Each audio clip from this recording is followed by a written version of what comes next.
Right, good morning, welcome back. Harley Davidson FXD, Dyna Super Glide. Now these engines have three separate unconnected oils. The engine oil, the primary drive oil, and the gearbox oil itself. Now today we're going to change the gearbox oil. It's the easiest oil of all three to change. You just drain it out, fill it up, there's no filter involved, but it is important to drain it out hot because it's very thick and sticky as it's gearbox oil. I've took it for a long ride to loosen it all up, so let's drop the plug out, get it draining and see what it looks like in there.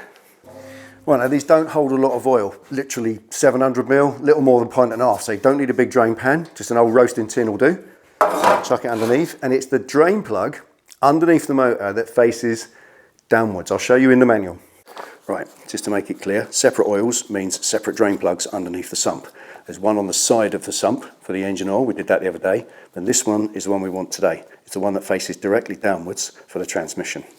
Right, there you go, it's that sump plug right there, recessed for its own protection, and you'll need a 3/4 inch socket to remove it.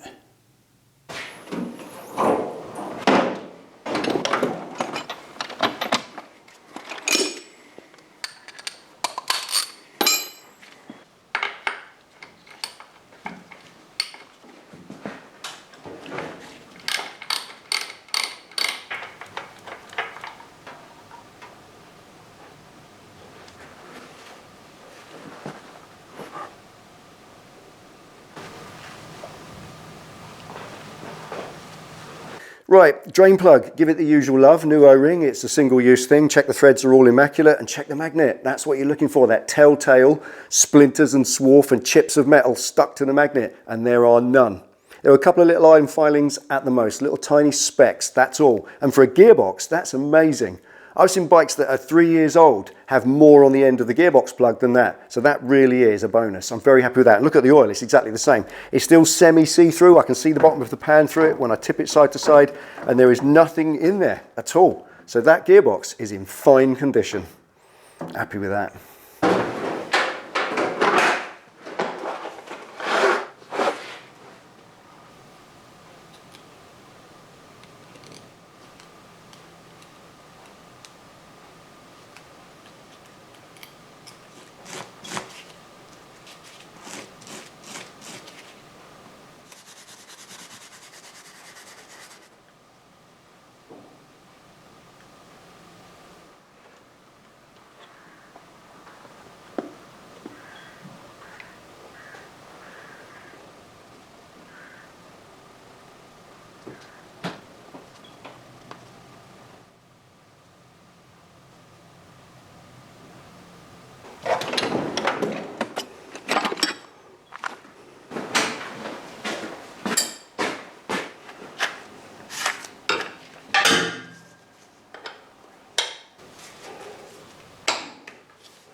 Right, go steady when torquing in your drain plug. Go to the lower figure on the torque range. It's 14 to 21. The reason to go for the lower figure is it's a wet thread as you just drained the oil out through it. It's an old thread, bike's 25 years old, lots of ins and outs, and it's steel into aluminium. So just go steady. If you put a new O-ring on it, torque it into 14, it won't leak. If you find it weeps, just feel it a few days later. It's a little weep to it, or you see a little spot under the bike, then torque it up to 18.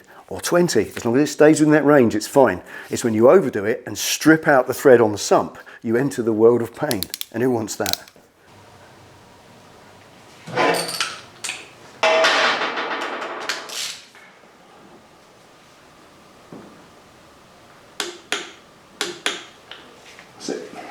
Right, we all know that old debate about putting engine oil in your gearbox. You know that one oil, three holes thing, something like Screaming Eagle Sin 3? It works okay, but I think that's the point. It only works okay. It's not as good as a proper, dedicated, genuine gearbox oil. I found out from my own back-to-back comparisons that it gives you smoother operation, quieter gear shifts, and I think you're taking better long-term care of your gearbox with a proper gearbox oil. Just a thought.